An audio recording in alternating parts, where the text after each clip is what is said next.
पिता की मृत्यु का समाचार जब राम को पता लगा तो वो रो पड़े। वह स्वयं को उनके निधन का कारण मानकर बहुत दुखी हुए। राम ने मंदाकिनी नदी के तट पर इंगुदी के फलों से पिता का पिंडदान किया और उनका श्राद्ध भी किया। रात को विश्राम करके सुबह सभी लोग राम को घेर कर बैठ गए। वह राम से अयोध्या वापस चलने के लिए अनुरोध करने लगे। भरत भी राम के चरणों में गिरकर सिर रखकर अपने और कैकेयी के पापों के लिए क्षमा मांगने लगे। अब राम ने भरत को हृदय से लगाते हुए कहा, भाई जो हुआ इसमें तुम्हारा या माता कैकेयी का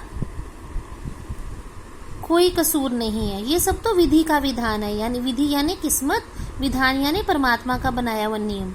ये तो विधि का विधान है, अपने कर्मों का फल है।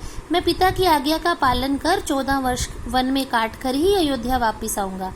वचन पालन के लिए पिता ने अपने प्राण त्याग दिए हैं और हमारा भी यही कर्तव्य है कि हम उनके सत्य को, उनके वचन का पालन करें। तुम राजकाज संभाल लो और अपना कर्तव्य पूरा करो।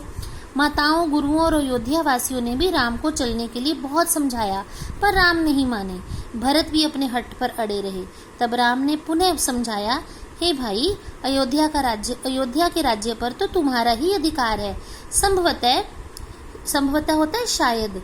तुम्हें मालूम नहीं कि पिताजी ने जब माता कैकेयी से विवाह किया था ना, तब उनके पिता राजा कैकेयी ने ये वचन लिया था कि कैकेयी का पुत्र ही राज्य का उत्तराधिकारी होगा। इसलिए हे भाई, तुम संकोच छोड़कर बिना किसी चिंता के राज्यभार संभाल लो। अब जब राम किसी प्रकार भी लौटने के लिए तैयार नहीं हुए तो भरत ने भी प्रण किया कि वह 14 वर्ष तक मुनि के वेश में सेवक बनकर अयोध्या राज्य का कार्यभार संभाल लेंगे। मतलब वो राजा बनकर गद्दी पे नहीं बैठेंगे, किंतु राज्य राम का ही होगा। उन्होंने राम से उनकी खड़ाऊं मांग ली और कहा कि अयोध्या के सिंहासन पर यही खड़ाऊं रखी रहेंगी और 14 वर्ष समाप्त होते ही यदि राम वापस ना लौटे तो अगले दिन वे अग्नि में जलकर अपने प्राण दे देंगे। यानी उन्होंने 14वें साल के अगले ही दिन राम को उनसे वापस आने का वचन ले लिया। अब भरत ने राम की खड़ाओं को माथे से लगाया। राम ने भरत को नीतिपूर्वक होता नियम के अनुसार न्यायपूर्वक राज्य चलाने की शिक्षा दी। अश्रुपूर्ण नेत्रों से भरत सहित सभी को विदा किया राम ने और अपनी कुटिया में लौट आए। अब राम की खड़ाऊं लेकर भरत 4 दिनों में अयोध्या पहुंचे। कितने दिन लग गए रास्ते में उन्हें? 4 दिन। अयोध्या पहुंचे, उन्होंने खड़ाऊं को सिंहासन पर स्थापित कर दिया और स्वयं मुनियों का वेश बनाकर नगर से बाहर नंदीग्राम में रहने लगे। अब अगर आपको प्रश्न पूछा जाए कि जो भरत है वो कहाँ रहने लगे, तो उन्होंने क्या किया, स्वयं भरत ने मुनियों का वेश बनाया और नगर के बाहर नंदीग्राम में रहने लगे। माताओं और राज्यों की देखभाल के लिए उन्होंने शत्रुघ्न और मंत्रियों को कहा कि आप जो है इन सब की देखभाल करेंगे। अब वन में सीता की अनसुईया के साथ भेंट होती है। अब अनसुईया कौन थी? अनसुईया ऋषि अत्रि की पत्नी थी।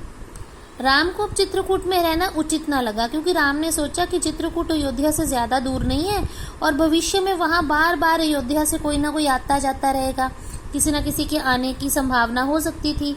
इसलिए राम चित्रकूट त्याग कर दक्षिण दिशा की ओर बढ़ चले। मार्ग में अत्रि ऋषि का आश्रम था।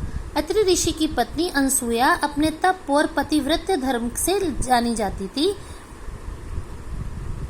दोनों ने राम, लक्ष्मण और सीता का स्वागत किया। सीता ने अनसुईया के चरण छुए। अनसुईया ने उन्हें आशीर्वाद दिया और पुत्र वधू की भांति पतिव्रत धर्म की शिक्षा दी।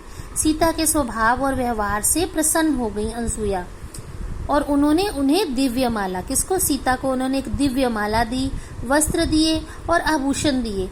ये सभी वस्त्र और आभूषण ऐसे थे जिनकी एक विशेषता थी, और विशेषता क्या थी कि वे ना तो कभी मैले होते थे और ना ही कभी नष्ट होते थे।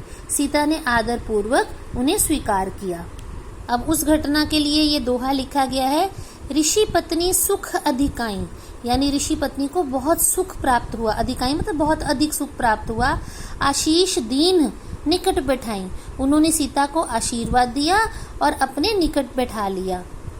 दिव्य वसन भूषण पहिराए, दिव्य मतलब होते हैं अलौकिक, वसन मतलब वस्त्र, भूषण जेवर, पहिराए मतलब उन्हें पहना दिए।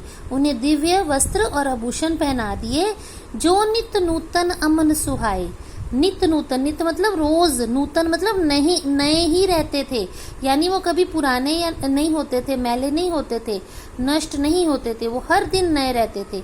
अमल सुहायत्र मतलब नूतन ही रहते थे, नए ही रहते थे।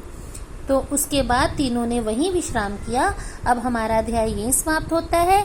उम्मीद है आपको यह अध्याय समझ में आ गया होगा।